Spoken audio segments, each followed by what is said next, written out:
ব্যবসার শুরুতে প্রথমে তোমাকে বাকিতে বিক্রি করতে হবে। এজন্য তুমি কালকে থেকে সবার কাছে বাকিতে বিক্রি করবা। না না, আমি বাকিতে বিক্রি করব না। আমার আব্বা সবসময় একটা কথা বলতো, নগদ বিক্রি পেটে ভাত, বাকি বিক্রি মাথায় হাত।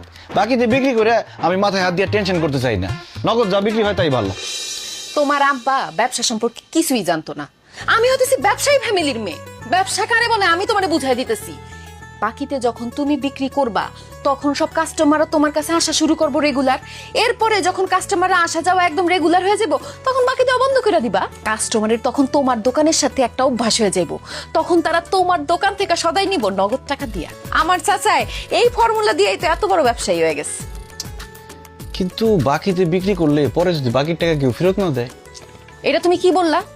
তুমি কি অপরিচিত কারো কাছে বাকিতে বিক্রি করবে নাকি? আরে সবাই তো তোমার গ্রামেরই, এরা তোমার টাকা মাইরা খায় কি বিদেশ চলে যাবো নাকি? শুনো, ব্যবসা মানেই হইতেছে ঝুঁকি। ব্যবসায় উন্নতি করতে হইলে ঝুঁকি তোমাকে নিতেই হবে। তোমার এই মুরগির কলেজা নিয়ে তুমি ব্যবসায় উন্নতি জীবনও ঘটাইতে পারবা না। আমি যেটা কইতেছি সেটা শুনো, আর কোনো কথা চিন্তা না কইরা কালকের থেকে তুমি বাকি দেওয়া শুরু করো। দেখো 1 মাসের মধ্যে তোমার ব্যবসা কই যায়। ঠিক আছে পারবেন, তুমি যেহেতু কইতেছো তাহলে কালকে থেকে বাকিতে বিক্রি শুরু করুন। Good luck.